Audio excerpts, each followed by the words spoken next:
Bonjour, ravi de vous retrouver en cette matinée du 15 février 2022. Il est 8h. Nous serons ensemble jusqu'à 9h30 ce matin en compagnie de Sihem Knouch. Elle nous emmènera du côté de 1050. Elle va nous faire découvrir une très belle légende, une belle histoire d'amour. Donc, elle nous emmènera du côté de l'est du pays pour nous faire découvrir la légende de Jazia et de Diab. Et également, ce matin, nous allons nous intéresser à la catégorie du troisième âge. Donc, comment s'occuper de cette catégorie, comment les prendre en charge, mais surtout comment les occuper, particulièrement après la retraite. Et également, nous parlerons d'art ce matin. Vous savez, plusieurs galeries et plusieurs établissements artistiques proposent des ateliers d'apprentissage, en dessin, en peinture. La galerie Le Pan, cette fois-ci, a choisi de donner un peu l'occasion à ses élèves d'exhiber leurs travaux à travers une très belle exposition qui se tient en ce moment. Également, les établissements arts et culture ont repris leurs activités. Nous reviendrons sur le programme des établissements depuis la reprise des travaux. Voilà un peu pour le menu de ce matin. Mais avant de commencer, ce sera les nouvelles du ciel en compagnie de Amel Aribs.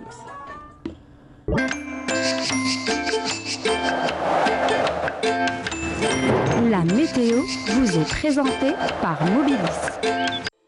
موبيليس معا نصنع المستقبل. Amel Aribi est parmi nous ce matin. Amel, bonjour. Bonjour, nous. Comment ça va, Amel? Ça va, merci. Amel, ce matin, on se disait, il y avait longtemps qu'on ne s'est pas vu sur un plateau de télé. C'est comme il y a des éternité siècles. quand même. Des siècles et des siècles, des centaines de siècles. Apparemment, oui. Apparemment. Des années. Ça va, Amel? C'est toujours un plaisir, en tout cas, de te retrouver. C'est partagé, franchement. Ça va? Ça va, Alors, Amel, hier, en coulisses, nous annonçait des pluies. Oui, tout comme Felial Chir nous l'avait annoncé ce matin, plutôt hier matin.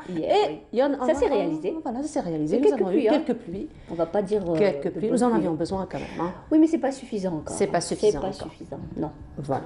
Mais c'est pas suffisant. Mais mieux que rien. Ouais. Mieux que rien. On en va un peu plus? Un tout petit peu, pas beaucoup. Un tout petit peu. Juste à l'est. Juste à l'est. Oui. Juste à l'est. Ouais. Bon, allez, mieux que rien. On va se contenter de ça, oui. Oui, un peu plus de détails. Inch'Allah. Allez, on y va. Allons-y. Merci.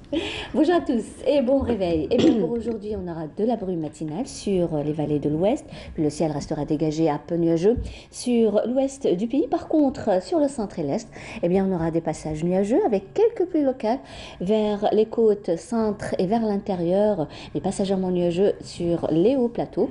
Les régions de l'est connaîtront un ciel passagèrement nuageux variable avec quelques pluies près des côtes et quelques pluies en matinée sur les hauts plateaux et les Aurès. Puis le temps restera passagèrement nuageux tout au long de la journée, mais une petite amélioration se fera sentir, mais en soirée sur les côtes est. La moitié sud, excepté quelques voiles vers le Nord Sahara, les oasis, eh bien le temps restera dégagé à partiellement voilé. Et à noter des secondes de sable sur le Sahara central, le Nord Sahara et les oasis. Les températures, quant à elles, eh bien, seront plutôt agréables pour la saison.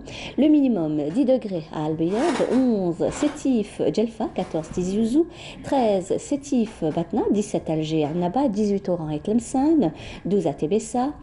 Au sud, eh bien, on relèvera 19 degrés à Gardaya, 20 Béchar, Biskra, 21 Elizi, 25 à Tindouf, 23 à Drar Salah, 24 le Egar, le Tassili, et enfin le maximum à Ingezam avec 32 degrés. La mer aujourd'hui, eh bien, elle se montrera plutôt agitée sur pratiquement l'ensemble des régions côtières avec des vents qui vont souffler entre 10 et 15 km/h sur les côtes ouest, 10 à 30 sur les côtes centre de secteur nord-ouest et 15 à 30 km/h sur les côtes est, et les vents seront du secteur ouest à nord-ouest. On va faire un petit tour cette fois-ci vers le nord de l'Amérique où le temps restera plutôt nuageux à Vancouver, peu nuageux à Montréal, New York, Washington, également Dallas, partiellement voilé à Mexico, des pluies prévues en Californie. Le mercure affichera moins 7 degrés à Montréal, 2 degrés à New York, 6 à Washington, 7 à Vancouver, 21 degrés à Dallas et enfin le maximum cette fois-ci à Miami avec 24 degrés. Voilà, je vous retrouve tout à l'heure, juste après le journal télévisé de midi et d'ici là, très très bonne matinée.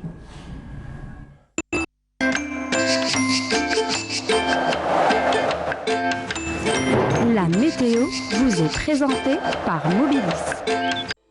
موبيليس معا نصنع المستقبل. Des pluies plutôt timides, hein, Amel, Voilà, finalement. c'est le terme, timide. Plutôt timides. Très bien, Voilà. bien dit. Bon, On attendra. on attendra, Inch'Allah. espérant des jours meilleurs, Inch'Allah, espérant on qu'on aura l'espère, quand en même un peu février, plus de mars, pluie. on verra bien. Mais sinon, les températures restent quand même agréables Elles de sont saison. clémentes, hein, franchement, Voilà. oui, agréables. Agréables de saison. En Hors profiter. saison, on va dire. Hein, pas Hors très, saison, oui. à 17 Par degrés. endroit. Ah oui, par endroit, effectivement. endroit. Par endroit. Moi, je suis toujours focalisée sur la capitale. Hein, comme Oui, quoi, parce que les gens, ils ne regardent que la capitale. Il faut Voilà. voir ailleurs. Au fait, les gens ne regardent que là où ils habitent. Exact. Finalement. Et surtout le centre. Mais il ne faut pas Oui. vraiment se focaliser que le centre. Il y a l'est, l'ouest, le sud aussi. Il y a des fois des températures hors normes. Voilà, mais là, c'est vraiment l'esprit météo qui Oui, ressort. oui, hein. oui, oui, oui. On est vraiment. Amel, merci beaucoup. C'est moi. Amel, on se retrouve tout à l'heure après le journal Avec télévisé du plaisir. midi, après celui de 19h avec un peu plus Inch'Allah. de détails. Demain, à partir de 8h. Avec plaisir. avec Merci vous. beaucoup, Amel. Allez, bonne journée. Et on Également. continue. Cette fois-ci, pause musicale en compagnie de Manel Gharbi qui nous interprète La Voix du Salut.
Et de retour sur le plateau, c'était Manel Gharbi qui nous a interprété La Voix du Salut et Siham qui ne est parmi nous ce matin. Bonjour Siham. Bonjour cher ami, bonjour tout le monde. Comment ça va depuis hier? Ça va, alhamdoulilah. Très bien. Alors Siham, hier, nous avait promis une très belle légende, Jazia et Dieb.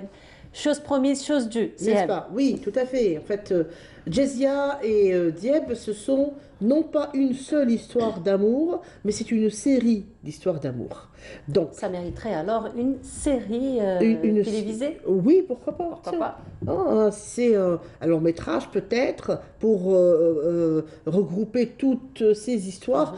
et peut-être une série télévisée, pourquoi pas, chaque numéro, chaque épisode, une histoire, une aventure. Une série de livres aussi? Une série de livres, pourquoi ça nous fera pas, rappeler voilà. les contes des mille et une nuits. N'est-ce pas? Oui, ça se rapproche. Pourquoi? Parce que ici nous sommes dans ce qu'on appelle Sira al-Hilaliya ou la geste hilalienne.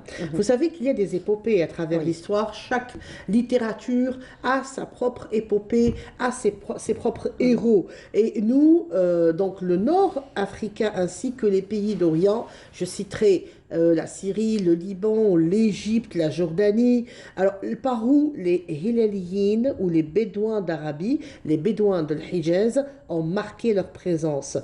Cette geste, donc cette épopée, est racontée par les plus grands célèbres conteurs de Khan el-Khalili, de Halab, de Dimashq, de Tunis, de Dil al-Arbi en Tunisie, et ici, chez nous, en Algérie, notamment dans le Hodna. Donc, si vous allez du côté de Msila, de Boussaada, Djelfa, c'est même chanté. Donc, il y a des poésies, il y a des poèmes, il y a des personnages tels que Abou Zid al-Hilali. Qui ne connaît pas Abou Zid al-Hilali? Donc, quand on dit Abou Zid al-Hilali, c'est véritablement le héros, entre guillemets, central de cette épopée. À côté de Abou Zid al-Hilali, il y a un homme et une femme. Cette femme porte le nom de Jazia et cet homme porte le nom de Dieb. Dieb est un guerrier. C'est un grand guerrier, c'est l'ami d'Abou Zid al-Hilali. Et Jazia est une dame d'une beauté extraordinaire, avec une chevelure belle, mais alors qui n'arrive plus à être décrite ou n'arrive plus à être chantée. C'est-à-dire que on dit juste dans un ancien poème, excusez-moi, de Lizar Qabbani, wa sha'ruha subhanallah. Donc on ne peut pas dire quelque chose. Voilà, on ne peut pas dire autre chose. Il n'y a rien à dire. Voilà. Regardez, même les paroles deviennent muettes. Et regardez la poésie, regardez le poème quand on dit wa sha'ruha subhanallah, parce que dans la grammaire arabe, quand on dit subhana, c'est maf'oul mutlaq. C'est-à-dire que ces cheveux mutlaqin, ils sont de partout, ils sont là, ils ne sont pas attachés. Vous voyez, ils sont libres comme l'air. Mutlaq, il est là. Il est bien présent et il est libre, il est rebelle comme son caractère à elle. Donc c'est un cheveu qui est bien présent, qui est un cheveu subhanallah, mais qui représente une dame d'une beauté extravagante, on va oser le mot. Donc quand les Hilaliyin sont arrivés en Algérie, en Tunisie et en Algérie, il y a eu le roi des Znata, donc on appelle le roi Znati, qui est tombé amoureux de Jazia et qui a fait des guerres à sa tribu afin de l'enlever. Et il a réussi par l'enlever et l'emmener chez lui dans le palais. Alors Dieb va conquérir la région où était le roi Znati afin de récupérer sa bien-aimée, de récupérer Al-Jazia. Et c'est là où on va retrouver plusieurs histoires, plusieurs interprétations et plusieurs épisodes de ces aventures. Alors, une fois que Znati a pu arriver jusqu'à cette tribu où il y avait Al-Jazia et qu'elle a été enlevée, alors Al-Jazia, elle a fait en sorte d'avoir ses cheveux qui coinçaient dans les épines, dans une sorte de l'alpha et les épines. Et Znati le disait, ne lui coupez pas les cheveux, sa beauté, c'est ses cheveux. Donc on ne pouvait pas lui couper les cheveux. Donc il fallait détacher les cheveux, un cheveu par un autre, pour donner le temps au cavalier de Dieb d'arriver là détaché, ainsi de suite. Alors l'histoire, c'est pas une seule histoire, mais plusieurs épisodes. Excusez-moi. Comment Dieb a grandi avec Jazia, comment Dieb a fait des batailles pour Jazia et comment Dieb est arrivé à sauver Jazia. Excusez-moi, là... On a un chat dans la gorge, hein. non, mais... قالك حلالك وشرق المرض خالك. C'est pas grave. Et Dieb qui arrive donc à sauver Jazia de Znati. J'arrive plus à parler. J'aimerais bien avoir un verre d'eau, tiens, ou une bouteille d'eau. Oula. Est-ce qu'on pourrait avoir un verre d'eau, s'il vous plaît? Et quand ça coince, ça coince. Et du coup, le plus célèbre épisode, c'était justement les cheveux qui coinçaient dans l'alpha ou dans les épines des steppes. Et l'épisode de la fin, lorsque Znati arrive à tuer Diab dans une grande bataille, et Jazia qui pleure son amour, donc qui pleure l'absence de Diab, et qui décide de se suicider, de se donner la mort. Elle se donne la mort en se jetant du haut d'une falaise. En bas, il y avait des cactus, donc vraiment ça là. Et elle est tombée, donc elle s'est brisée la nuque, elle est morte. On dit que les loups, cette nuit-là, ont veillé l'âme de Jazia, même qu'ils se sont inspirés de sa beauté et ils ont eu les yeux de Jazia. Alors, je vais juste interrompre, juste 5 petites secondes parce qu'il y a Majid, notre ami, le caméraman, qui te ramène Merci. ta bouteille d'eau. Génial, Voilà. J'aimerais bien prendre une gorgée. Vas-y, je te laisse. Les aléas du direct, ils sont extraordinaires. Je rappelle que nous sommes donc là à Bou Saada à environ 1000 ans, 1050 environ. Donc, tout à fait. Voilà. Donc je vais la garder, hein, parce qu'on ne sait jamais. alors je continue. Donc Jazia qui se jette, ah bah ça va mieux. Jazia qui se jette Merci beaucoup, du haut. Majid. Du haut de la falaise, qui se donne la mort, les loups qui ont veillé son âme et qui ont fini par avoir ses yeux. D'ailleurs, quand vous regardez, pas de loups, mais de chacals nord-africains, ils ont de très très beaux yeux miel. Donc de cette couleur de miel, on dit que c'est les yeux d'El Jazia. D'accord. Et on raconte que pendant une pleine lune, quand vous écoutez le hurlement des chacals et des loups, vous allez comprendre qu'ils chantent pour El Jazia, qu'il chante pour l'âme d'El Jazia. Donc El Jazia, oui, c'est Bou Saada, c'est Msila, c'est aussi un petit peu les Aurès, c'est Biskra aussi, c'est du côté de Annaba, il y a même une tout à fait. Il y a dans les montagnes de l'Idour, il y a une pierre où on dit que El Jazia s'est installé sur cette pierre. Elle a même laissé les traces de son bassin. Donc c'est toute une légende. Dans Khanchla, il y a ce qu'on appelle Haïcho El Jazia. Donc c'est le palais de El Jazia. Et c'est une région très riche de traces de ces tribus qui sont passées par là et qui ont laissé leurs traces d'amour et surtout l'histoire de Jazia et de Diab. On peut faire toute une série. On peut faire 30 numéros, 35 numéros qui parlent de Jazia et Diab. Et c'est une très très belle histoire. Ce sont les grands-parents de Hizia et de Saïd. Parce qu'en fait, c'est aussi des tribus de Bani Hilal. Donc, Hizia aussi est une Hilaliya et Jazia est une Hilaliya. Mais c'est une histoire beaucoup plus récente, effectivement. Tout à fait, il y a 1000 ans entre les deux. Il y a 1000 ans entre il y a les 1000 deux. ans entre les deux. 1000 ans entre les deux. 10 générations, mais on connaît quand même 12 générations. Mine de rien. Ouais, Voilà. Mais on connaît beaucoup plus finalement l'histoire de Saïd et de Hizia. Trop médiatisée. Voilà, qui ont une histoire quand même qui a été beaucoup médiatisée. Très on a beaucoup utilisée. écrit, on a fait beaucoup de recherches. Tout à fait. Donc, mais c'est bien de s'intéresser aussi à de vieilles histoires comme celle de Jazia et Diab. Et je dirais aussi, par la même occasion, que Jazia est devenu une icône, est devenu une sorte de divinité de l'amour. Parce que quand on parle de l'amour extrême, on parle de la beauté de Jazia, c'est un petit peu notre Vénus. Oui. Vous voyez, c'est un petit peu notre Vénus. Elle avait une sœur. Elle avait une sœur qui est aussi tombée amoureuse d'un guerrier. Et ce guerrier se fait tuer donc par les Zenata. Et cette sœur va pleurer tout l'âme de son corps pour son amoureux. Alors le papa va décider de construire une ville pour sa fille, pour qu'elle ne pleure plus, pour qu'ils deviennent un petit peu sédentaires, parce que les Hilaléens, c'était des nomades, ils bougeaient beaucoup. Donc ils voulaient s'installer, devenir sédentaires et réaliser un certain rêve de sa fille de ne plus bouger beaucoup, parce que là, elle déprimait. Il a construit une ville qu'il a appelée, donc justement, Saada. Donc plus tard, c'est devenu Bou Saada. Et ceci, c'est la légende de Bou Saada. Il a dit que ma fille était triste, mais je voudrais que cette ville soit la ville du bonheur. Donc c'est une ville qui a d'ailleurs interpellé plein de gens plus tard, comme Étienne Dinet, qui a trouvé un grand bonheur et un grand charme en racontant et en dessinant quelque part Al-Jazia. L'esprit de Al-Jazia est Abu Saada. Donc, vous voyez, tout y est. C'est une ville qui a su avoir une certaine énergie et qui a développé une ambiance, on va dire, à Al-Jazia.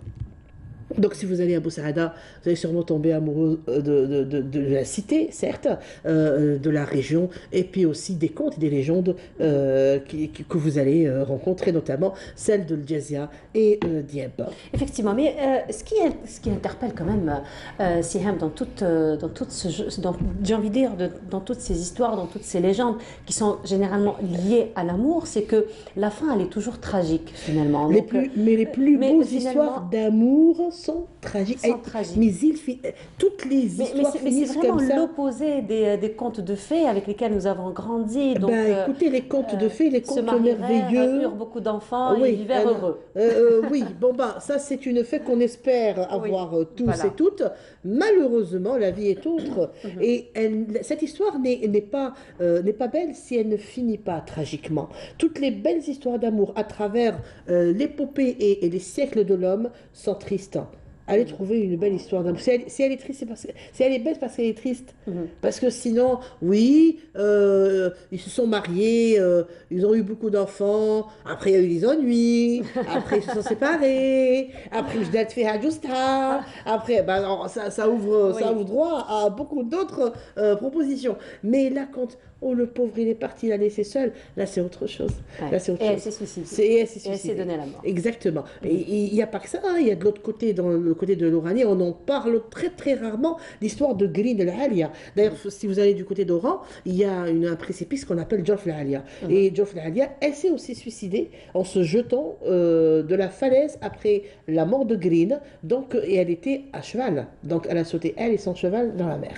Et c'est pour ça qu'on l'appelle Jof al-Alia. C'est aussi une belle histoire, c'est aussi une histoire de guerre et d'amour. Parce que vous savez, depuis le fin fond de l'humanité, le plus ancien temps, l'histoire, quand on parle d'amour et quand on parle de guerre, ce sont les deux faces de la même pièce. Oui.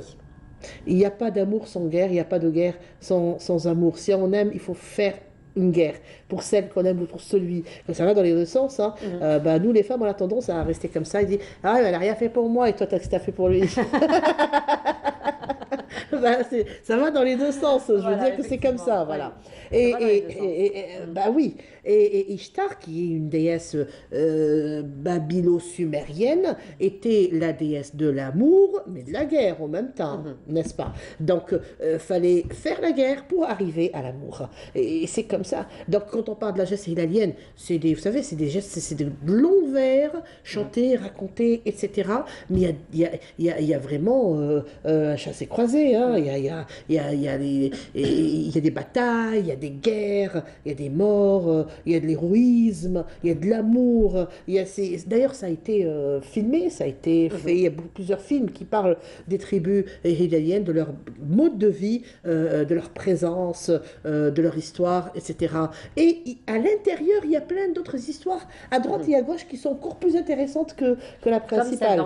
Comme celle de la sœur donc d'Al-Jazia. Exactement, de Saada. Voilà. Alors, il y a aussi, là, je fais un petit coucou à Siham Kinouch aussi qui parle des prénoms. Et il y a aussi beaucoup de prénoms qui sont de la geste hilalienne et qui sont toujours utilisés chez nous, comme le prénom Farhat. Farhat, c'est un héros de la geste hilalienne. Donc, Abu Zid al-Hilali, donc Abu Zid, c'est aussi un héros de la geste hilalienne. Alors, Jazia, Saada, Khadra, tout ça, c'est des prénoms qui viennent de cette Sira al-Hilalia. C'est des prénoms introduits dans le Maghreb grâce à cette geste hilalienne, grâce à ces tribus. Donc, vous voyez que ça a apporté beaucoup de choses.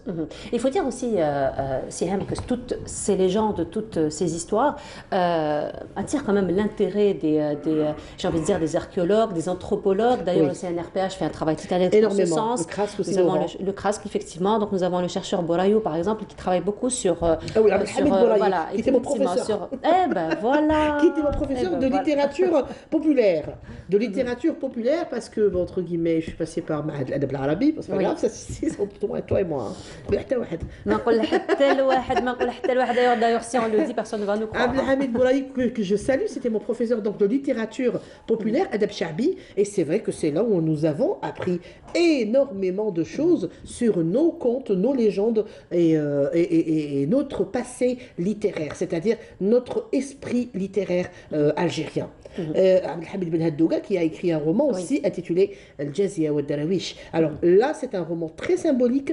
Il va utiliser le mot ou le nom de Al-Jazia pour parler de Al-Jazair. Donc en fait, c'est une femme énigmatique, toujours voilée, qui ne sort jamais de chez elle et qui est entourée de gens qui veulent s'accaparer de cette belle Jazia. Je connais Deha. Et chacun dit Deha Ana, etc. Mais ça fait justement, c'est une parabole à l'Algérie et toutes ces richesses, ces beautés. Mais elle reste quand même très énigmatique, très énigmatique. Très énigmatique, justement. Siham, ça reste très énigmatique. Il faut dire que tout ce qui est histoire, par exemple, liée à l'amour, par exemple, ça reste quand même des histoires qui sont transmises oralement. Donc c'est beaucoup plus une tradition orale que écrite. Mais là, finalement, l'écrit devient un peu une urgence. Important, parce qu'on risque finalement de perdre un petit peu tous ces repères. Ça reste des repères quand même. Exactement, mais c'est une identité. Mais je peux vous dire que nous avons perdu beaucoup, énormément. Ces vieilles qui partent comme ça, et vous voyez la petite fille qui vient et lui dit « Eh, جداتي كانت تعرف وكانت تقول ندمت اللي ما سجلتهاش ». Donc enregistrez vos grands-mères quand elles parlent. Enregistrez vos... Même si vous n'êtes pas écrivain, vous n'êtes pas écrivaine, ni poète, ni poétesse, ni rien du tout. Prenez votre dictaphone et enregistrez-les en train de parler. Donnez-les par exemple au CRAC, ou donnez-les au centre de recherche anthropologique, donnez-les à des professeurs. Après pour exactement. C'est une richesse. Bien sûr, mais bien sûr. Mais c'est comme ça qu'on travaille. C'est Nobline Djebo. Vous n'avez pas trouvé ça écrit sur une pierre, la pierre de Rosette, c'est fini, hein, c'est autre chose. Mais ça a existé, ça a été très oral. Maintenant, vous pouvez retrouver certaines légendes, certains contes dans les anciennes poésies, dans l'exemple de Cheikh Al-Melhoun, ou dans ce qui est chanté dans l'Iaïaï, pour qu'on reste dans l'ambiance de Boussaada. Si vous prenez l'Iaïaï, si vous prenez par exemple le chant bedoui d'El Djelfa, vous allez trouver énormément d'histoires. Mais beaucoup d'histoires, d'histoires de famille, d'histoires d'amour, d'histoires de Flaine et de Felten. Mais je pense que oui, c'est toujours des messages à passer et aussi un trésor à garder. Voilà, mais des messages à passer, surtout parce que ça reste quand même des histoires qui sont gorgées, j'ai envie de dire, de morale, surtout. Oui, notamment. Surtout. Exactement. Voilà. Et puis tu fais de nia. Effectivement. Voilà, ben voilà, merci beaucoup. Merci à vous pour ce beau voyage, encore une fois, que tu nous as offert aujourd'hui. On se retrouve la semaine prochaine. Oui, récemment. Voilà. Merci beaucoup, Siham. Merci pour la bouteille d'eau. Moi, j'ai failli. Merci, Abadjit. Il n'y a pas de souci. Merci beaucoup, Siham. Et on continue. Cette fois-ci, ça va être quelques images. Donc, une petite balade dans la ville d'Alger qu'on vous propose et on se retrouve juste après.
est de retour sur le plateau et cette fois-ci, nous allons parler d'exposition, nous allons parler d'encouragement particulièrement aux élèves qui découvrent la peinture et ce sera en compagnie de Amel Bihoub. Amel, bonjour. Bonjour Nolwenn. Bienvenue. Merci, c'est toujours un plaisir de vous revoir. Le plaisir est partagé. Alors Amel, vous êtes fondatrice de la galerie Le Pan. Oui. Voilà. Alors la galerie Le Pan, donc elle a repris un petit peu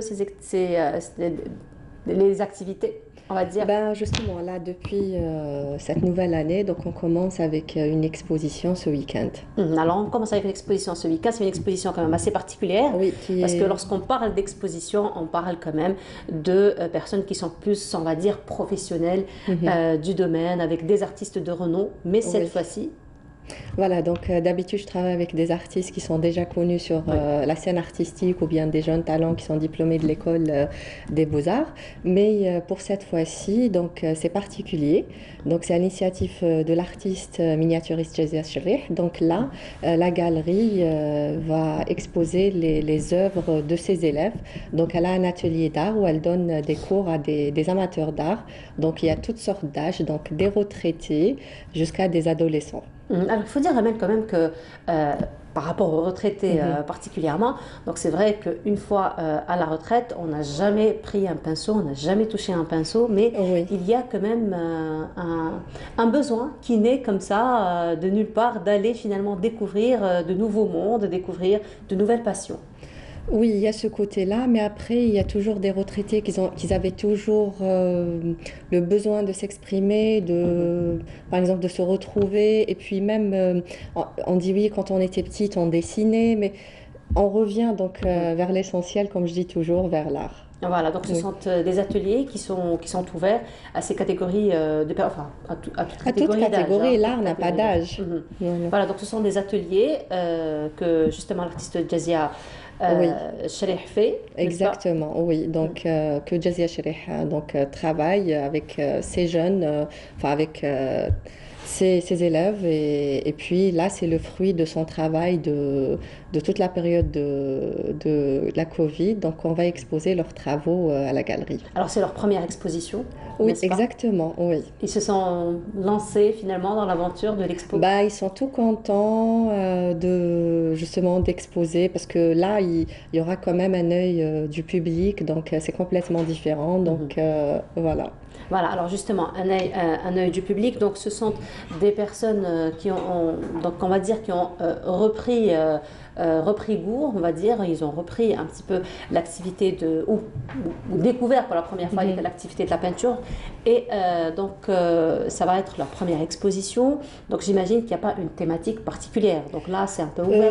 Non, il n'y a pas déjà justement le titre de l'exposition c'est Partage Art, donc le but de cette manifestation c'est plus qu'il y ait un partage entre le public, entre ces amateurs d'art, qu'il y ait cette connexion, mais en ce qui concerne les travaux qui vont être exposés, donc il y aura un peu de tout, des paysages, des natures mortes, des portraits, donc c'est varié. Parce que l'artiste peintre, justement, quand elle travaille avec eux, c'est selon ce qu'ils souhaitent, en fait. Elle suit leur motivation, ce qu'ils aiment, ils sont attirés par quel tableau. Donc, il y aura un thème très varié. Très varié. Donc, alors très varié, il y aura combien d'exposants, combien de tableaux exposés? Il y aura 41 tableaux exposés, donc il y a 20 amateurs d'art qui vont exposer. 2 tableaux par artiste, on va dire, voilà, en moyenne. Oui, effectivement. En moyenne. Voilà, donc ce sont on va dire des élèves d'ateliers, des élèves d'ateliers qui ont commencé, ça fait quand même un bon bout de temps ou juste... Oui, il y en a qui sont avec elle depuis des années, il y en a qui sont depuis la période Covid, tout dépend. Voilà, donc ça c'est pour l'exposition qui va démarrer ce vendredi. Ce samedi. Ce samedi à partir de 14h à la galerie. Et ça va durer jusqu'à Une semaine. Une semaine, très bien. Donc là, on pourra se déplacer sur place, Oui, être en pour contact voir donc, avec exactement, les avec exposants. Et effectivement, donc le samedi, ils seront tous présents, donc voilà, pour les voir. Voilà, très bien. Donc ça, c'est pour l'exposition qui se prépare donc, pour ce vendredi. Mais sinon, la galerie, entre-temps, continue à travailler, toujours. Oui, oui, on a repris récemment, donc oui, on continue à faire des ateliers d'art pour les enfants, pour les adultes. Il y a toujours une expo permanente à la galerie, des artistes de la galerie. Donc voilà. Mais sinon, qu'en est-il? Parce que là, en ce moment, on est encore malheureusement en plein conjoncture donc, liée à la situation sanitaire malheureusement. Et donc, qu'en est-il un petit peu du travail sur les réseaux sociaux? On sait très bien que la galerie Le Pan, quand même, Oui. est restée très proche, on va dire, des amateurs d'art. Effectivement, parce qu'on essaye de créer le lien entre nous et notre public pour que ça reste, parce que des fois on ferme, on réouvre, on Oui. ferme, on réouvre, donc c'est pas Voilà, toujours on est facile. au gré de la situation, Oui, malheureusement. exactement. Et c'est toujours en fait le secteur culturel qui est sacrifié, donc on est obligé donc d'être présent sur Internet. Alors, il y a un bon répondant par rapport à cela. Oui, parce que surtout au début de la crise, ça a fait vraiment, les gens étaient vraiment contents. Enfin, je recevais beaucoup de messages, merci pour nous émerveiller nos journées, parce que on était tous en panique. Oui. Donc Un voilà. environnement plutôt anxiogène, effectivement. Parce que c'est ça l'art en fait. On arrive à toucher l'âme de la personne. C'est beau, c'est reposant. Il y a une belle symphonie qu'on passe justement. Et justement, ce qui est intéressant en ce qui concerne votre travail sur les réseaux sociaux, c'est que non seulement vous faites découvrir les œuvres donc des artistes, mais vous faites découvrir l'artiste lui-même aussi. Effectivement. Donc moi, j'y travaille énormément dans ce sens-là où je fais vraiment, parce que je trouve que dans notre pays, enfin, toute l'Algérie, on a de magnifiques artistes qu'il faut vraiment mettre en avant. C'est vrai qu'on a plutôt tendance à apprécier le tableau, Oui. mais on ne pense pas forcément à celui qui l'a réalisé. Oui, alors que c'est lui, enfin, c'est son inspiration, c'est son travail, c'est surtout que la vie d'artiste, c'est pas toujours facile. Donc c'est pour ça que je mets toujours en avant mon artiste, c'est important. Voilà, donc ce sont toujours les mêmes artistes finalement avec lesquels vous travaillez, mais il faut dire aussi, Amel, que vous donnez beaucoup la chance aux jeunes talents. Effectivement, donc j'ai des artistes jeunes, comme j'ai des artistes qui sont déjà connus sur la scène artistique. Donc je travaille avec plus de 40 artistes pour la galerie. Alors, d'autres expositions à l'horizon? Franchement, avec la situation Avec la actuelle, situation. on travaille dans le flot, donc Voilà. on ne peut pas se Se prononcer. projeter. Voilà, on ne peut pas se projeter dans le temps, mais reste quand même qu'il y a toujours, il y a toujours des projets dans ce sens. Oui, bien sûr, mais on ne peut rien programmer. Voilà, c'est vrai qu'on a du mal à se projeter avec la situation sanitaire, mais sinon, la galerie continue encore à faire des activités en parallèle, notamment donc, les ateliers d'apprentissage. Exactement, donc il y a des ateliers pour enfants les samedis, les mardis, et puis il y a même pour les adultes, il y a de la calligraphie, il y a de la peinture. Donc pour les gens qui souhaitent découvrir le monde artistique, marhaba bihom. Très bien, donc les enfants, c'est à partir de quel âge? Alors à partir de 5 ans. Donc à partir de 5, ça commence jeune, hein? Ouais. Ça commence jeune. Donc Comme ça, on va repérer les jeunes talents. De toute façon, il y a toujours des graines comme ça, il suffit juste de franchement, de bien les alimenter finalement. Exactement, oui. Vous êtes impressionné parfois. Oui, et effectivement. De belles surprises. De belles surprises. Donc ça commence à 5 ans, il y a un programme particulier pour les enfants? Oui, il y a un programme, en fait, il y a le côté théorique, il y a le côté pratique, donc ils auront un peu une éducation culturelle, donc tout ce qui est histoire de l'art et tout. Et après, on touche un peu à tout, donc c'est pas des ateliers uniquement de peinture. Donc il y a des ateliers de poterie, de mosaïque, de peinture, de collage. Donc c'est très varié. Très bien. Donc là, on va voir quelques images qui vont défiler. Peut-être que vous pourriez nous les commenter, Amel. Oui, bien on va sûr. commencer par la première. Donc là, voilà, c'est la plus jeune de l'exposition de ce samedi. Elle est jeune, hein? Oui, donc elle est au collège et elle adore peindre. Et le tableau qu'on est en train de voir, c'est elle-même qui l'a fait. C'est elle-même et il sera exposé justement ce samedi. Voilà, mais des détails vraiment Oui, oui. très minutieux, hein, finalement. Exactement, oui. Donc c'est une élève de votre... C'est une élève de Jazia Sherrih. de Jazia Sherrih. Voilà, là nous avons encore... C'est une dame, donc elle est en train de faire une ornementation.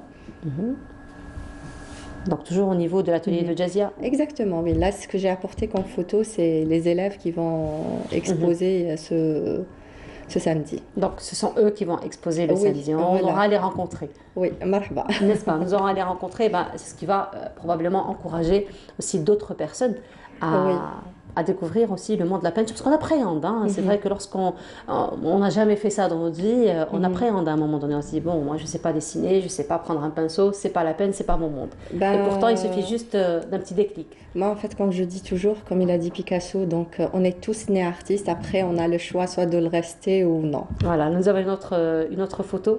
Voilà, donc là, c'est dans l'atelier. Ils sont en train de travailler. T'as des enfants encore? Il y a même le jeune là qui est avec eux, donc il est au lycée, donc il va aussi exposer. Donc la tranche d'âge finalement des personnes Alors qui vont il y a exposer. toutes sortes de 72 ans à 11 ans. À 11 ans, de 11 à 72. Voilà, donc finalement on comprend encore une fois que ça n'a pas d'âge. Non, non, l'art n'a pas d'âge et puis l'art rend le monde meilleur, donc voilà. Effectivement, il y a une autre photo aussi qu'on va découvrir dans un petit moment. Vous pourriez aussi probablement nous la commenter, celle-ci. Donc là, on l'a vu, donc c'est... oui, vous c'est êtes dans en plein l'atelier, exactement. Voilà, donc finalement, là, on a vu sur cette photo, finalement, lorsqu'il y a, j'ai envie de dire, un prof, on va dire, donc celui qui va, ou celle qui va donc prendre en charge l'atelier, donc ça va se faire du cas par cas, vraiment, Oui, parce que chacun va dessiner ce qu'il tout veut. dépend Donc... du rythme de la personne. Et puis les choix aussi, parce que là, Oui. on a vu quand même des tableaux, des dessins complètement différents. Parce que en fait, c'est des ateliers de loisirs avant tout. Donc, on n'est pas dans une école où on est obligé de faire ce qu'on nous demande. Donc là, c'est une partie de détente, de plaisir, d'apprentissage. C'est un passe-temps. Voilà, donc finalement, c'est ce qui va encourager encore plus à Oui, aller vers ces ateliers. Parce exactement, que là, oui. parce qu'on appréhende aussi, hein, il y a un programme particulier, il y a des gens qui ne veulent pas forcément rentrer dans le moule. Non, on ne peut pas faire ça. Parce que la première partie, c'est la personne, elle est là pour se détendre. C'est parce que l'art, c'est un peu thérapeutique aussi. Effectivement, c'est thérapeutique avant tout, oui, c'est vrai. Voilà, bah, très bien. Donc, on rappelle le rendez-vous de ce samedi. Alors, donc, le rendez-vous, c'est samedi. Donc, partage art, exposition, donc au niveau de la galerie qui se trouve à Riyad El Fath, donc niveau 104. Et soyez les bienvenus, c'est à partir de 14h. Inch'Allah, et ça va durer une semaine. Encore une fois, voilà. N'est-ce pas? Donc, le rendez-vous est pris pour le 19 février. Exactement. Le 19 février. Ben, merci beaucoup, Amel, d'avoir été parmi nous ce matin. On vous souhaite une très belle continuation. Beaucoup de courage, particulièrement avec cette conjoncture sanitaire. Merci, Nalhouda. Merci beaucoup, Amel. Donc, je rappelle, Amel Miho, vous êtes la fondatrice de la galerie Le Pan qui se trouve au niveau de Riyad El Fath. Voilà. Merci beaucoup, Amel. Et on continue cette fois-ci. Nous allons parler. Alors, nous avons eu à parler un petit peu des animations ou des ateliers de peinture qui sont ouverts à des personnes retraitées, à des personnes quand même assez âgées. La prise en charge de ces personnes, nous allons encore en parler dans un petit moment. Mais avant cela, nous allons vous proposer un reportage auquel Leïla Benaïcha s'est intéressée. Il s'agit de la prise en charge donc, de la maladie de l'Alzheimer et on se retrouve juste après. Devant la fatalité du vieillissement, toute personne âgée a le droit de vivre à son rythme dans l'humilité et l'affection de son entourage. C'est pourquoi les personnes atteintes d'Alzheimer, cette maladie neurodégénératrice dont la prévalence augmente avec l'âge et qui touche de plus en plus de sujets moins âgés, devraient bénéficier d'une prise en charge sérieuse afin de contrôler ses répercussions sur le patient et ses proches. Je l'ai vécu avec la maman, Rabbi yarhamha Inch'Allah, où c'était très très dur parce que ça s'empirait de plus en plus. L'oubli, elle est arrivée وين يعني احنا ولادها ما تعرفناش وهذا الشيء هذا يعني اثر بزاف فينا ماشي حاجه سهله صدير لو فات لي لا مامون واللي ما تعرفكش انا كي كنت نجيبها لداري كانت تقولي ديني لداري وتحب تخرج تحب تروح دونك يفالي اون سيرفايونس كونستانت. ويعني باش الانسان يعسها لازم واحد يعني فارغ يتفرغ من كل شغالاته، ما يخدم ما والو، يقعد معاها يعسها. لا خرجت ولا حبت تنوض كاش ما وين تروح، ولا تحكمها دي كريز دو فولي براتيكمون تحب تقول لك نروح. دونك براتيكمون يعني ما راهيش حاجه سهله. Sensibiliser les gens pour faire connaître la maladie. Et à travers ça, on arrive à prendre certaines dispositions telles que d'être compréhensif vis-à-vis de ceux qui sont atteints par la maladie, ou de prendre de mieux en mieux en charge ceux qui sont atteints. Certes, un diagnostic médical précoce permet de ralentir l'évolution de la maladie et améliorer la qualité de vie du patient. Pour les proches, la confirmation de la maladie déclenche une panique et un désarroi. La question est, comment s'organiser et s'adapter face à cette nouvelle situation? Il fallait une surveillance constante. ويعني باش الانسان يعسها لازم واحد يعني فارغ يتفرغ من كل شغالاته، ما يخدم ما والو، يقعد معاها يعسها. لا خرجت ولا حبت تنوض كاش ما وين تروح، ولا تحكمها دي كريز دو فولي براتيكمون تحب تقول لك نروح. دونك براتيكمون يعني ما راهيش حاجه سهله. يعني هذوما والدين، يعني الله غالب، لازم الانسان ينتهلا فيهم ويصبر، يعني باسكو سي با كيك شوز دو فاسيل. ولا كانوا خاوه وخواتات يعني يتداولوا على الامر هذا، باسكو الدرك لا طاع على واحد ثاني ماشي مليح. يعني الانسان كي يتداول ما يحش شويه يريح. كل واحد ما يقدر يديها لدارو، باسكو لازم لها لي روبير تاعها، دونك لازم تريح في دارها. حنا دونك سي طانو كيما يقولوا نهملوا شويه نفوسنا. الانسان يلا بوندون كاريمون لا روتين تاعو اللي كان عايشها باش ينتهلا في ميمتو ولا جو كخوا كو سافو. En Algérie, les dernières statistiques évoquent 250 000 cas d'Alzheimer. À défaut de traitement curatif, une prise en charge pluridisciplinaire du patient est vivement recommandée. L'association Maten Senich, qui œuvre avec un programme permettant d'améliorer la qualité de vie des malades et leurs proches, met l'accent sur la prise en charge psychosociale du patient.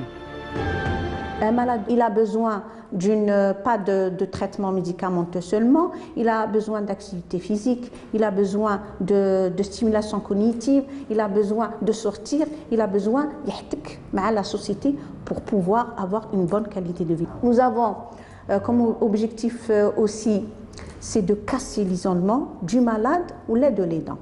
Casser l'isolement, parce que nous, en Algérie, le malade, il se cache chez lui. Lilia Mossab, une adhérente à l'association Maten Senich, a participé à toutes les activités de l'association et a même bénéficié d'une formation d'aidant familial, ce qui lui a permis de mieux gérer la maladie de sa maman. C'est l'échange d'expérience qui fait qu'on arrive à gérer. Il y a énormément d'échanges entre les membres de l'association, c'est-à-dire que chacun raconte son quotidien et on s'en imprègne quelque part et ça nous aide beaucoup. Le plus dur dans tout ça, c'est de voir que maintenant, quelqu'un qui nous a tout montré,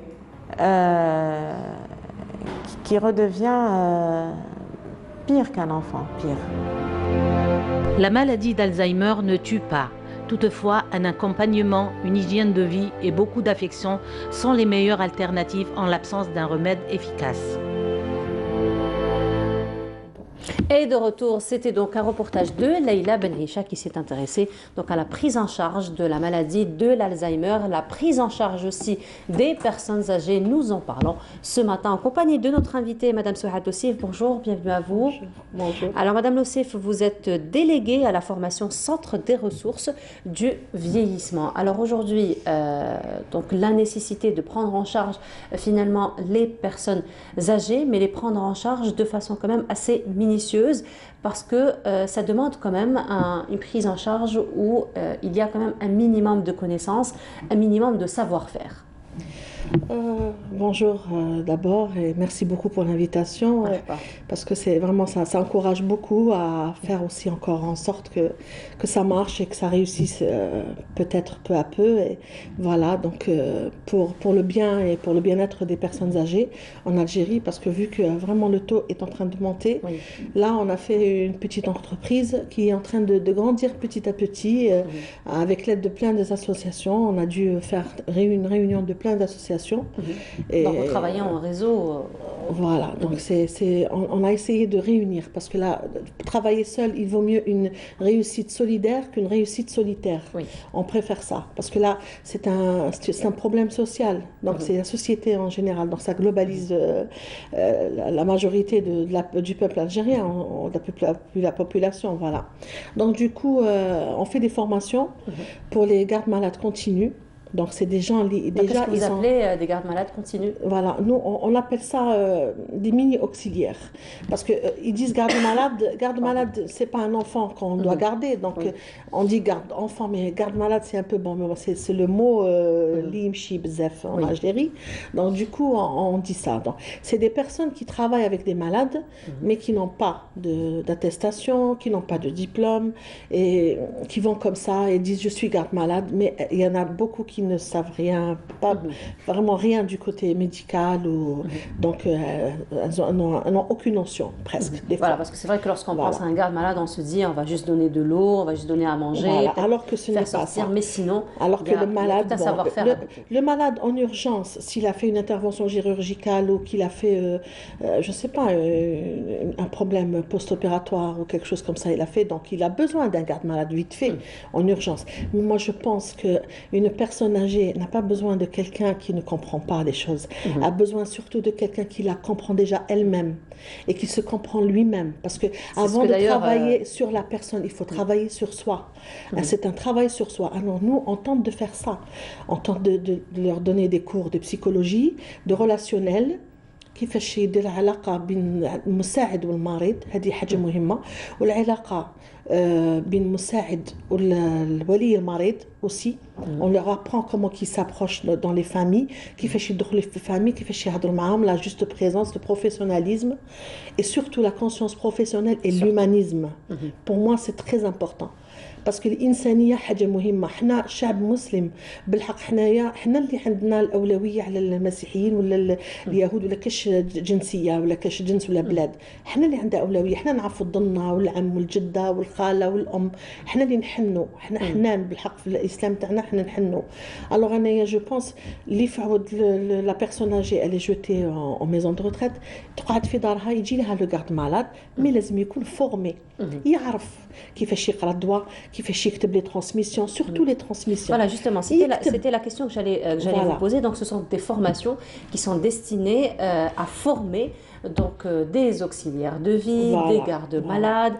Donc ce sont des formations qui consistent en quoi? Donc lorsque l'auxiliaire de vie vient se faire former, il va apprendre quoi finalement? Il va apprendre, comme je disais là maintenant, le relationnel. Il va apprendre les techniques de mobilisation avec un kiné. Donc il va recevoir des cours de kiné. Il va recevoir des cours avec un médecin sur des cours des maladies neurodégénératives, parce que c'est très important. L'Alzheimer, vraiment, il a fait des ravages en Algérie. Il y a beaucoup de cas Alzheimer, mais qui ne sont pas assez bien pris en charge. C'est des cas pas pris en charge convenablement, mais bon, il y a des centres, comme le professeur Belbachir, qui met beaucoup de centres qui ont ouvert. Il y a c'est vraiment très intéressant, des centres d'accueil de jour. Ils ont des exercices mémoire et tout. On les encourage. Même le garde malade, quand on le forme, vous donnez des idées aux parents. قال يودي اديه ميزون داكاي اديه منا يخرج يحوس موالف يروح القهوه زعما ان جان يديه ان كارد مالاد يديه القهوه يخرجوا يصطحبوا في حياته اليوميه باش هذيك لوتونومي اللي بقات له ما يزيدش يطيرها كامل يزيد يشدها لوتونومي هذيك et puis lui permettre un petit peu de continuer à vivre son quotidien le plus normalement du monde. Continuer à vivre honorablement. Parce qu'on n'a plus besoin de sadaqa. Moi, personnellement, si je suis vieille, je suis citoyenne algérienne, j'ai le droit de vivre convenablement dans mon pays, tranquille, faire ma vieillesse. نحب تجيني مرأة عندي تقوم بيا تلتها بيا تحسن معايا تقصر معايا في la discussion. C'est très important. C'est vrai que Il y a même des cours de communication. Voilà, des cours de communication, des cours de kiné, des cours de psychologie, parce qu'il y a des maladies aussi qui sont liées au psychique de la personne, du vécu de la personne. Donc, on leur apprend un peu de tout, mais c'est pas beaucoup, c'est pas assez. C'est pas beaucoup. C'est juste pour consolider les connaissances. Déjà donner les bases. Voilà, consolider ce qu'elles savent, parce que quand ils يعرفوا شوية la glycémie, on consolide, on les rassure que c'est bien, on les corrige, et en même temps on leur donne de nouvelles informations. باش كي يروحوا à domicile يروحوا مهنيين أم لي بارون يرتاحوا. تروح مرأة خدامة تخلي أم تاعها عارفة بلي خلات مرأة تعرف تفهم فهمتي. Qui peut la prendre en charge. Voilà. Donc mais ça, après il y a après la grande formation. La grande formation auxiliaire de vie حنا درناها presque une année. Mais حنا on قلصناها قلنا on va faire au moins 4 mois. Ça sera avec des stages. On a fait plusieurs conventions avec des maisons de retraite, des conventions avec en stage, sur terrain, voilà. Et plus on fait des équipes bien formées, plus elle est prise en charge, parce que c'est vraiment dommage.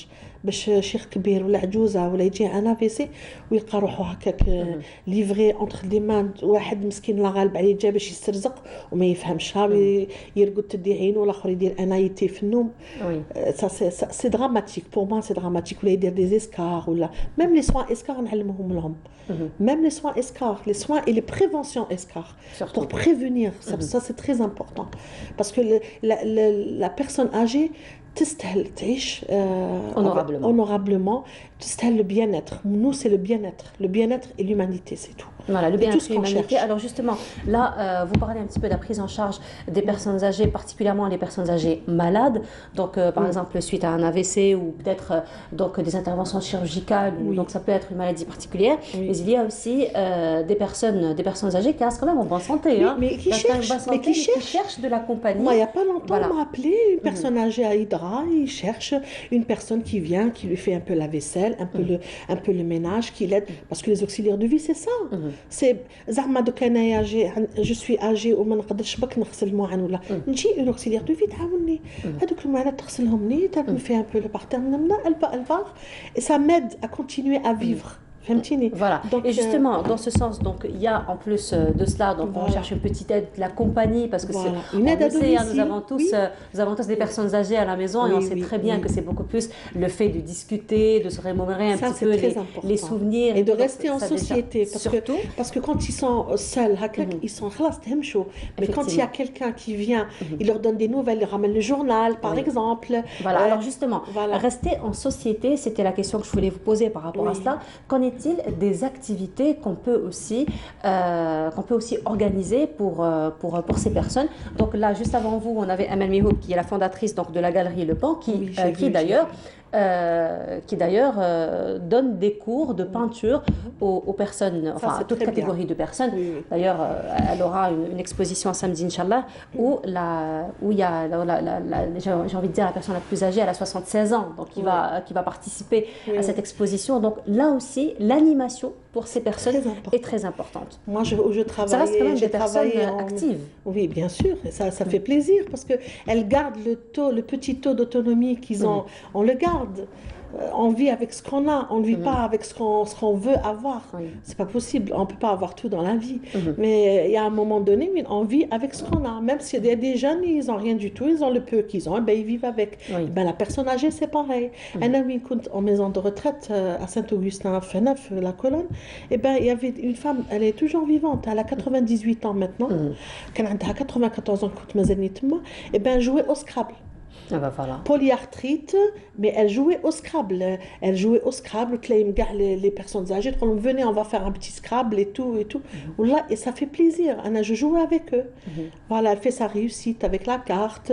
Ils sortent le jardin, ils font des plantes et tout, ils plantent des choses. Ils font jardinage. Oui, oui, ça c'est très intéressant. Et puis le dessin. Il y a des jours où on faisait du dessin. Moi, je faisais le programme, parce que les auxiliaires de vie, c'est à eux de préparer en fin de compte. Des programmes. On ne peut pas dire à un médecin vous préparer l'animation, c'est pas son travail. C'est mon travail à moi. Parce que c'est mon travail, parce que je suis la première li rani معاه. راني en relation معاه. راني نفهم le vécu تاعو وعقليته. Si c'est un intello, il va faire le Scrabble. Voilà, il va faire un Scrabble aussi. Voilà, par exemple, ou des mots fléchés, ou je sais pas, il y a des intellos, ils يشوفوا بزاف les informations. Alors, عندهم France 24, هادو شروق يشوفوا. Donc, ils regardent. Donc, si c'est quelqu'un non اللي ماشي موالف يحب يروح القهوة, par exemple, يروح القهوة, واحد يروح الجامع. J'ai un collègue à moi, il a pris en charge une personne âgée, il dit tous les vendredis le jama, la mosquée. هذه على بالك نحن ما نحسوش بصح الانسان هذاك كبير والله غير يتنور تحسي فيه وتشوف اللي راه مرتاح باسكو علاش ما خرجش من لابول ما خرجش من يحس روحه مازال عنده القدر مازال عنده الناس قادرينه مازال واقف على روحه فهمتيني ça c'est important. Moi, je trouve ça, c'est important. J'aimerais bien me sentir comme ça quand je vais être vieille. Parce que demain, c'est moi, demain, c'est vous, demain. C'est vrai, c'est vrai. Comme ça. Il faut penser toujours à demain. Il faut penser toujours à demain. Alors, il faut dire aussi, Madame Lossif, que la formation est de taille, elle est très, très importante. Oui. Vous-même, d'ailleurs, vous avez fait plusieurs formations. Moi-même, je forme. Moi-même, je donne le cours du relationnel et de la toilette alitée. Parce que la toilette alitée, c'est des techniques. Chaque malade, il a besoin d'avoir une touche et une approche. L'approche, elle est très importante. Le savoir-vivre, le savoir-faire, je sais, mais le savoir-vivre. Essayer de vivre la personne, l'empathie. Des professeurs Bendib Abada, c'est elle qui m'a formée. Elle nous a dit, il faut avoir l'empathie. S'approcher de la personne, sentir ce qu'elle peut ressentir si elle est à notre place, si est-ce que je peux ressentir si je suis à sa place. On bat qui تحس وشي تحس تقدر tu t'approches de la personne. باش تصدمي تقولي وجعك راسك انا ثاني وجعني راسي non. يوجعك راسك on va voir. On minimise un petit peu la souffrance de l'autre et ça fait très mal à la personne. Ça fait mal à la personne, soit elle va rentrer dans le syndrome de glissement, soit elle va déprimer. Ça c'est pas bon. Ça c'est des petits mots, des petits gestes de rien du tout. À la bien on essaie de les former. Hado les gardes malades, bon, on les forme 5 jours. J'ai un médecin, un très bon médecin qui m'aide, et j'ai un psychologue, qui m'aide, une femme, et on a un kiné, et on a un gérontologue polyvalent qui est le responsable, et moi-même je donne le cours de la toilette et du relationnel, et les besoins fondamentaux de la personne, qui est un des besoins, qu'est-ce qu'il lui faut. Donc, mais ça ne suffit pas, je sais, je les suis. Les gardes malades, donc s'il y a un problème, je vous aide. On essaye de notre côté. La grande formation, on les met dans la grande formation. Voilà, donc déjà, ils ont les connaissances, voilà, de base. On a déjà 5-6 personnes qui payent. On rentre toujours 2-3 personnes gratuitement. Voilà, alors justement, là, il y a le responsable du centre qui vient de nous rejoindre. Oui. Venez. Donc, Mehdi Talaboulma, il est parmi nous ce matin. Bonjour, marhaba bik.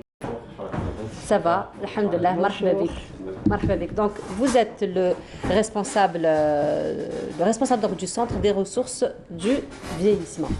Voilà, donc nous étions en train de parler en compagnie de Madame Lossif de la prise en charge donc, des personnes âgées, mais particulièrement de l'importance de la formation donc, de toutes ces auxiliaires de vie, n'est-ce pas? Tout à fait, une formation qui nécessite... Je ne vous ai même pas laissé prendre votre souffle. Il n'y a pas de souci. Bon. Je disais, par rapport à la formation, c'est un défi d'abord, parce que bon, aujourd'hui, le secteur privé, il n'y a pas beaucoup de centres de formation. C'est un peu dû à l'absence de l'inscription de la formation dans la nomenclature des filières de la formation professionnelle. Donc, on travaille sur ça. Et aujourd'hui, dans le cadre du privé, bon, on va commercialiser une formation initiale de 3 mois. On verra bien comment le marché va réagir, si ce n'est... Bon, je suis déjà venu en association, aujourd'hui je change de casquette en tant qu'entreprise.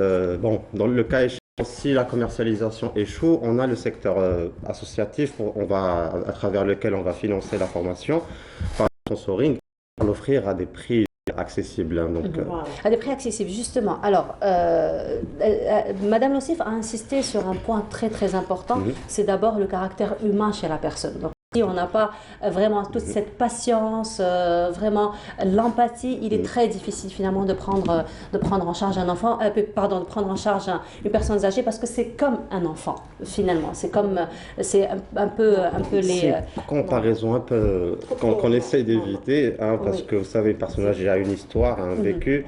Il y a des ressemblances. En fait, ce que j'ai envie de dire, la comparaison se fait dans le fait de perdre l'autonomie. Voilà, c'est dans ce sens que je voulais faire la comparaison, mais surtout. On a besoin d'une assistance totale, d'une assistance donc vraiment à long terme. Alors, dans ce sens, est-ce que vous voyez que les jeunes aujourd'hui s'intéressent quand même à ce genre de pratique, s'intéressent à ce genre de métier, parce que ça devient un métier à part entière?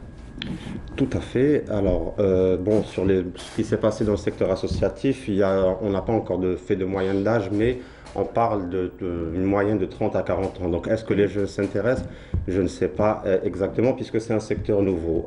Oui, c'est un secteur nouveau, par contre, ce qui est intéressant de rappeler, c'est que le secteur du vieillissement, en général, est porteur. Est porteur pour le secteur entrepreneurial, pour l'innovation. J'appelle les gens à investir le secteur, puisqu'on peut développer des idées, des projets, comme tout ce qui concerne les personnes âgées. On a l'habitat, on a le lycée, mis à part l'accompagnement, c'est un marché, c'est un secteur qu'on appelle Silver Valley, Silver Economy à l'étranger. Donc oui, les jeunes sont appelés à intervenir et puis à développer des choses. Hein. Alors justement, toujours dans ce sens, d'ailleurs on en parlait en coulisses tout à l'heure, Madame Lossif, que c'est vrai qu'aujourd'hui, j'ai envie de dire, c'est un métier qui commence à prendre de l'ampleur, donc à travers les formations que vous dispensez. Mais sinon, il faut dire que quand même, il y a des enfants qui veulent bien eux-mêmes prendre en charge leurs parents et non pas faire appel à des auxiliaires de vie. Donc, est-ce qu'il y a des formations qui sont destinées aux enfants qui veulent eux-mêmes prendre en charge leurs parents? Pour notre cas, c'est en deuxième phase. Oui, alors vu que notre tradition, la protection des personnes âgées par la famille est quelque chose de primordial, voire religieux. Donc certaines familles refusent de laisser une tierce personne prendre en charge leurs aînés. Et dans ce cas-là, ils demandent de la formation. On a eu des demandes. On a aussi les familles qui cherchent des groupes de parole, donc des espaces pour s'exprimer et qui sont aussi un temps de formation puisqu'on échange, etc. Donc oui, on est appelé à faire ça. Voilà, ça sera en deuxième phase, Inch'Allah. C'est en cours. Tout à fait. Oui, exactement. C'est en cours. Alors là, nous avons quelques images qu'on voudrait proposer à nos téléspectateurs. Il s'agit donc de la prise en charge de ces personnes âgées. Je vous laisse voir ces images et on se retrouve juste après.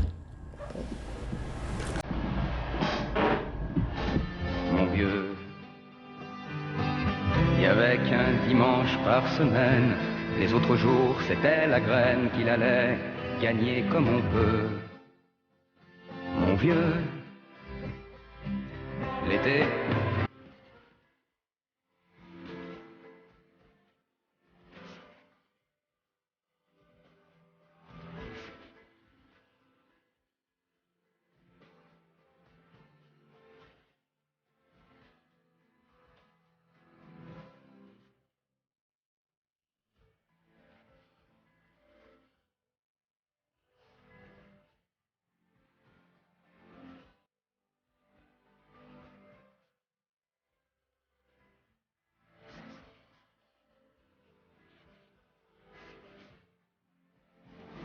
Et voilà, vous avez reconnu. Hein. Donc voilà, nous avons eu, si vous avez remarqué, donc, le numéro de téléphone en bas de votre écran, justement pour pouvoir contacter le Centre des ressources du vieillissement, si jamais donc, vous voulez encore une fois bénéficier de ces formations. Donc nous étions en train d'en parler justement en compagnie de Madame Lossif, des différentes formations que vous dispensez. Donc il y a les formations court terme, donc sur 5 jours, mais il y a aussi des formations quand même qui sont un peu plus élaborées. Exactement. Une formation de 3 mois avec des stages. Il y a plus de 220 heures de cours et 3 semaines de stage. Donc bon, on y apprend un peu de tout. On retrouve les fondamentaux qui sont la connaissance de la personne, des pathologies, donc les conséquences des pathologies. Ensuite, on va vers les gestes un peu plus techniques, donc tout ce qui concerne l'alimentation, la mobilisation, la toilette. Et puis, il y a aussi des domaines de compétences qui sont liés à la communication éventuellement, puisqu'on travaille avec des familles. Il faut savoir se positionner, il faut savoir transmettre aux médecins ce qu'on fait. Exactement. Et puis, bon, si on peut aller plus loin, hein. Il y a la connaissance du secteur médico-social est aussi importante, puisqu'on est appelé à collaborer avec des infirmiers, avec des assistantes sociales aussi. Donc, bon, 3 mois. Alors, dans ce cas-là, tout dépend de ce que le ministère de la Formation et l'Enseignement professionnel va proposer. La qualification dont il parle, il nous parle de 3 à 6 mois. Donc, on a commencé une petite enquête, on n'a pas terminé, on verra bien. Donc, si c'est 6 mois, c'est tant mieux. C'est tant mieux, c'est encore Voilà, mieux. si c'est 6 mois, donc on va aller avec un peu plus de détails, Absolument, avec plus de on va y aller connaissances. doucement, puisque on doit pouvoir, durant la formation, leur faire adopter de nouvelles attitudes, et ça ne se transmet nouvelles pas. compétences, effectivement. Voilà, en 5 jours, il faut apprendre aux étudiants à se remettre en question, à réfléchir sa pratique, et ça demande quand même du temps. Donc 5 jours, c'est de la formation continue, principalement pour informer, éveiller un peu certains réflexes, et puis leur faire sentir qu'ils ne sont pas seuls déjà, et puis que c'est un métier qu'il faut se développer dedans. Voilà, mais surtout, Madame Lossif, il faut dire que c'est un travail en ce moment qui doit se faire au niveau de tout le territoire national. Donc, comment se fait justement pour pouvoir faire bénéficier un petit peu, parce que vous êtes aussi, on va dire en fait aussi ce travail de coordination avec les associations, donc qui sont déjà sur terrain, qui connaissent mieux donc la société, qui connaissent donc les gens du quartier, les gens qui sont plus dans le besoin que d'autres. Surtout de bouche à oreille. Voilà. Alors justement, comment se fait le travail pour pouvoir faire bénéficier le maximum donc de personnes de ces formations? Le national, c'est l'hébergement. Je vous le dis pas. Si on a, grâce à vous parliez de coordination associative, je vais y revenir. D'abord, pour la nationale, il faudrait des espaces d'hébergement pour que les étudiants puissent venir à Alger, en attendant de pouvoir externaliser, développer sur d'autres wilayas. On a quelques demandes par des porteurs de projets. Pour ce qui est de la coordination associative, oui, elle est d'ampleur nationale. Dans ce cas-là, c'est aussi...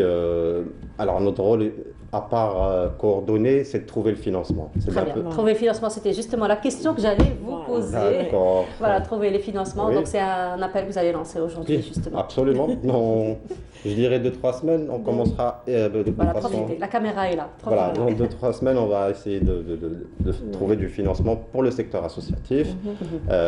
Voilà, donc il y a plusieurs associations qui vont lancer les financements, enfin les demandes de financement. Et puis on espère pouvoir, comme j'ai dit, former et puis peut-être financer les salaires aussi, ça serait bien. Voilà, donc les mécènes, les sponsors aussi sont les bienvenus. Marhaba. Voilà, effectivement. Donc peut-être un message que vous voudriez faire passer ce matin?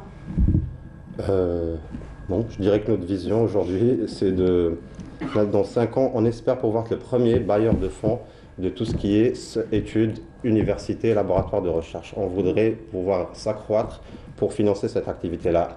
Un élément très important, mis à part la coordination associative, c'est la coordination économique. Alors, depuis janvier, on a réuni 5 entreprises de plusieurs secteurs d'activité. On a une clinique, des soins à domicile, un centre de formation et une plateforme. Et ce réseau-là, alors c'est toutes de jeunes entreprises, donc d'ici quelques temps, elles vont grandir et elles vont financer la société civile. Donc on est quelque part, on essaie d'être autonome par rapport aux bailleurs de fonds. Donc après, si les bailleurs nous suivent, c'est tant mieux, les grandes entreprises, etc. Mais sinon, on a un mécanisme interne pour pouvoir être autonome. Et assurer une perpétuité à l'activité. À l'activité surtout. Merci beaucoup. À vous, je rappelle, Madame Souhaid aussi, vous êtes déléguée à la formation au Centre des ressources du vieillissement. Merci beaucoup d'avoir été parmi nous ce matin. Et aussi, Mehdi Talaboulma, vous êtes le responsable du Centre des ressources du vieillissement. Merci encore une fois d'avoir été parmi nous ce matin. Et on continue, pause musicale, et ce sera en compagnie de Cheikh Lachmi Gababila Moussali. On se retrouve juste après. عليه أمضت حواله كلها حتى للنهاية ما بقي في البال غير راحة بعد هواليه كل شي ما صار بقات قصاته غير حكاية. طفات شموعه طاح لي نسيان عليه، الماضي راني غلقت بابه وقضيت عليه.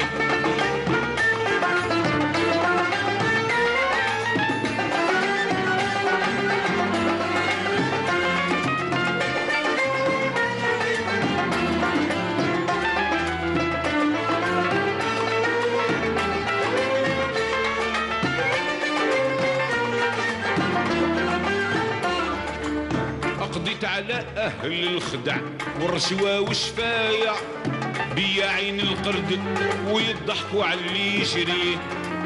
إذا حقك كان باين يسطعكي المراية، القضيب شطارته يغم ويغطيه، يحطم المظلوم ويزيد للظالم عناية. غاب الحق والباطل انتصر وزهت مواليه، الماضي راني غلقت بابه وقضيت عليه. ابدا عمري ما نزيد نتلفت لورايا، الماضي راني غلقت بابه وقضيت عليه. ومضات حواله كلها حتى للنهاية، ما بقي في البال غير راحة بعد هواليه. كي اللي شي ما صار بقات قصاته غير حكاية، طفات شموعه طاح لي نسيان عليه، الماضي راني غلقت بابه وقضيت عليه.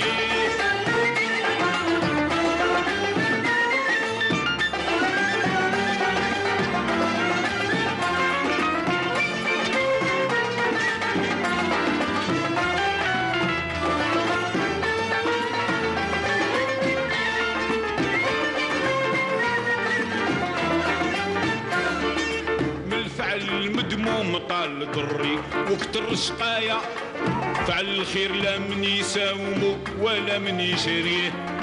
والقاضي يبغي المال ويحب الهدايا، وإذا ما عندكش روح شوف وين تبات لهيه. الرجوع إليك يا خالقي يا مولاي، الحق دايم يعلى ولا يعلى عليه.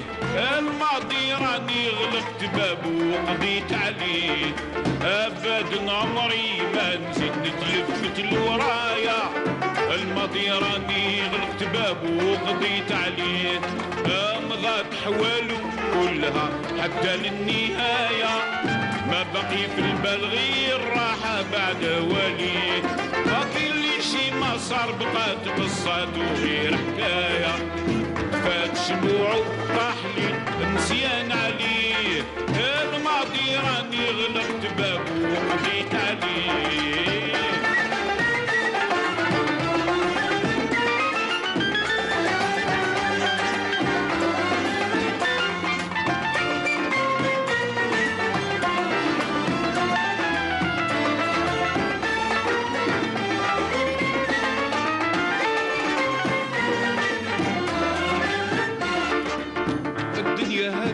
كلها في مسرح رواية، كل واحد فيها يمثل دوره رغم عليه، والغافل خليه راقد في غفلة وسهاية. إذا طال الحال لابد حسابه يصفيه، افهم قولي يا البيب وفهم رقة معنايا. اللي ترهنوا غير بيع وما تندمش عليه، الماضي راني غلقت بابه وقضيت عليه، ابدا عمري ما نزيد نتلفت لورايا. سيتي الشيخ الهاشمي قروابي الله يرحمه ويسع عليه، الماضي راني غلقت بابه وغلقت عليه، راني غلقت بابه وقضيت عليه. Elle m'a complètement emporté la chanson finalement. Place au sport à présent et c'est en compagnie de Sid Ahmed Bouraïb. Sid Ahmed, bonjour. Bonjour. Comment ça va, Sid Ahmed? Ça va et vous? Très très bien, alhamdoulilah. Alors, l'actualité sportive en votre compagnie ce matin, Sid Ahmed? Bon alors, pour le compte de la mise à jour du championnat national, hier la JSK s'est imposée face au Paradou 2 buts à 0.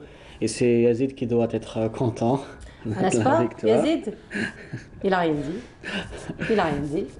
Cette semaine aussi, il y a eu la réunion du bureau fédéral de la Fédération algérienne de football. Il y a eu quelques changements. surtout à la tête de la direction technique nationale où le président Sharaf El Amara a installé Toufiq Kourichi à la place de Amer Shafiq. Mais Sidi Ahmed se pose la question si tu es content ou pas. Non, il me l'a dit tout à l'heure qu'il était content. Bien sûr, voilà. Donc finalement, il est content. Oui, il me l'a dit tout à l'heure, je suis content. Ben voilà. Donc, et Abdelkrim Bira qui a été installé à la tête en tant que directeur des équipes nationales. Il y a aussi l'installation de Nordino Dali comme entraîneur de l'équipe des moins de 23 ans, alors que Mohamed Lasset a été maintenu pour l'équipe des moins de 20 ans et Mourad Slatni pour l'équipe des moins de 18 ans. Et pour les moins de 17 ans, c'est Azri Rahman. Une petite info aussi pour la sélection nationale de basket qui s'est qualifiée pour les demi-finales du championnat arabe qui se déroule actuellement à Dubaï. Donc victoire face au pays organisateur, les Émirats, 73-66, et qui vont affronter la Tunisie pour le compte des demi-finales aujourd'hui. Donc bonne chance à notre équipe nationale et dans l'autre demi-finale, la Somalie affrontera le Liban. Ah ben voilà, mais sinon à présent, on va aller en Afrique, Coupe d'Afrique des clubs. Oui, une fortune diverse pour nos clubs. D'abord avec le champion en titre, le CRB, qui a réussi à décrocher on va dire un bon nul face à... Un bon nul? Un bon match nul, 0 partout, un bon point, qui a ramené un bon point. Un match nul, je connais, un bon match nul, là, je vais devoir réviser mes leçons sportives. Puisque c'était à l'extérieur, c'était face à l'équipe tunisienne de l'Étoile du Sahel, 0 partout. Le CRB qui pouvait rentrer avec les 3 points du match. Mais malheureusement, le penalty accordé en fin de match a été raté malheureusement. Le CRB qui affrontera pour le compte de la deuxième journée ce samedi notre équipe tunisienne, ça sera l'Espérance au stade du 5 juillet à 20h. Donc le CRB qui a fait une demande à la Confédération pour autoriser le public à assister. Donc dans les autres matchs, l'Entente de Sétif aussi a fait un bon match face à l'équipe guinéenne de Conakry. C'était en Guinée aussi, belle victoire menée par l'Entente de Sétif, 1-0. Alors qu'en Coupe de la CAF, la JS Saoura s'est malheureusement inclinée face à l'équipe d'Orlando, la sud-africaine, 2-0. Donc la JS Saoura qui affrontera dimanche pour le compte de la deuxième journée l'équipe de Royal d'Eswatini. Donc bon courage pour nos clubs en compétition africaine. Bon succès, surtout. Bon succès. On s'est habitué au succès finalement. Il le faut. Oui, il le faut, effectivement. Mais sinon, à présent, place aux arts martiaux, karaté particulièrement. Et karaté, on est dans la dernière ligne droite des Jeux méditerranéens. Donc la Fédération algérienne de karaté a organisé ce week-end un mini-tournoi, une présélection on va dire pour justement renforcer l'équipe nationale qui va participer au JM. Donc plus de détails dans ce reportage de Sami Hachichou.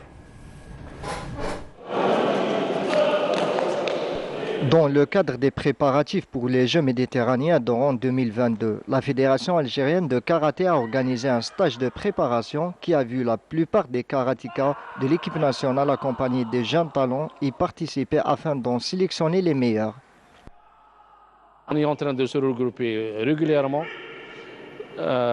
ici à Alger. Donc on a des objectifs techniques, déplacement à l'étranger pour faire un sparring partenaire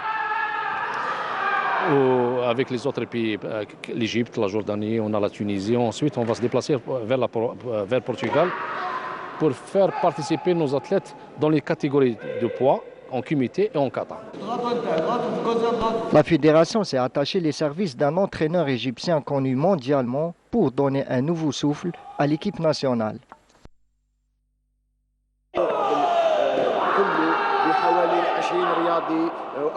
20 athlètes femmes et hommes seront en Égypte pour un stage fermé.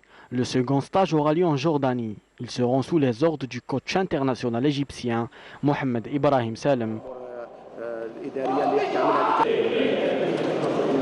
Le nouveau sélectionneur national était satisfait du niveau des athlètes algériens. بالجزائر طبعا والاهتمام الاشد بالقاعده Les portes de la sélection sont ouvertes à tous les karatékas. Nous suivons de près les jeunes catégories qui sont l'avenir du karaté en Algérie pour les 10 prochaines années.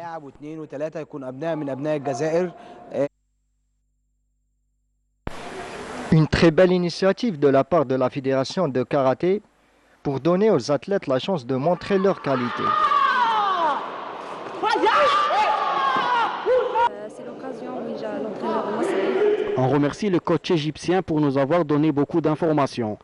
Nous ferons tout pour honorer les couleurs nationales. Je remercie aussi nos coachs pour nous avoir soutenus durant toute cette période.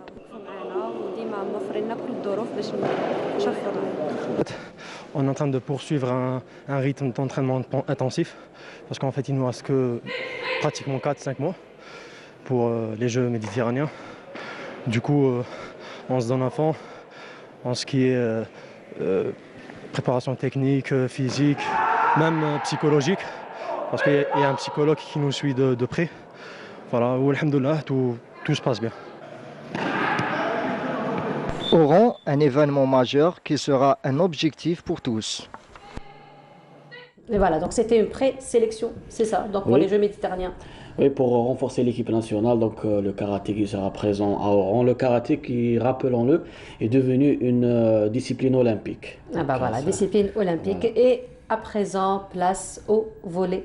Oui, avec la 11e journée du championnat national.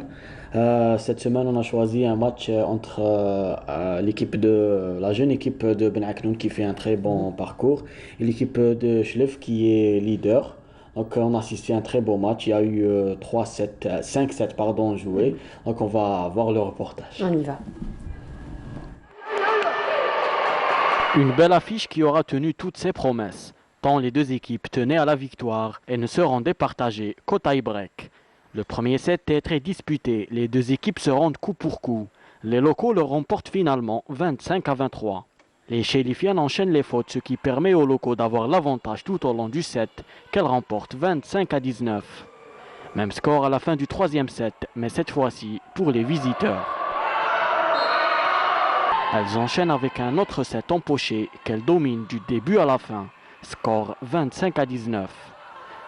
Le set décisif est très disputé. Les locaux ratent plusieurs balles de match et se font rattraper 14 partout, puis 16 partout. Les visiteurs venus de loin remportent la mise 19-17. نشكر اولا اللاعبات بالمجهود اللي بذلوه في هذه المقابله ونهنئهم بالفوز اللي فزنا باه نبقاو توجور في. Je remercie mes joueuses et je les félicite pour cette victoire. Nous conservons notre première place au classement. La préparation a été perturbée cette semaine à cause des nombreuses blessures. لاعبات من مصابات على ذيك باه عاودوا يرجعوا كامل حتى في الحصص الاخيره حتى الحصتين الاخيرتين. On a fait un très bon match. Il y avait des échanges sur les deux côtés. On avait souhaité نلبحوه 3-0 parce que les débuts les بنات تاعنا كانوا دخلوا plus que nos coéquipières. للاسف عندهم plus de gestion لينا. Où elles ont joué plus d'expérience que nos athlètes. Mais اليوم أنا بالحقيقة أنا فرحانة. Je suis vraiment contente que mon équipe a pu arriver à ce stade. Elles se sont battues à l'intérieur, elles se sont données à fond. Voilà, c'était donc le championnat. Oui, la 11e journée, donc belle victoire de l'équipe de Chlef. L'équipe de Ben Aknoun qui menait 2-7-0 mais qui s'est fait rattraper et qui perd le match 3-2. Ah ben voilà. Merci beaucoup Sid Ahmed. Donc c'était l'actualité sportive de cette semaine. Merci beaucoup Sid Ahmed. Donc on se retrouve très très bientôt pour d'autres actualités. Inch'Allah. Inch'Allah. Voilà.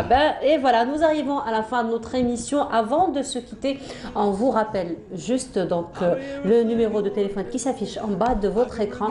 Donc du centre des ressources du vieillissement. Rappelons-le, un centre donc qui offre des formations, qui dispense des formations pour les auxiliaires de vie afin de prendre donc les personnes du troisième âge, donc une catégorie ô combien importante pour la société. Voilà, donc nous arrivons à la fin de notre émission. Merci beaucoup de nous avoir suivis. Je vous souhaite une très agréable journée à tous. Vous retrouverez dès demain à partir de 8h Amel Al-Almi qui vous accompagnera. Je vous souhaite agréable journée.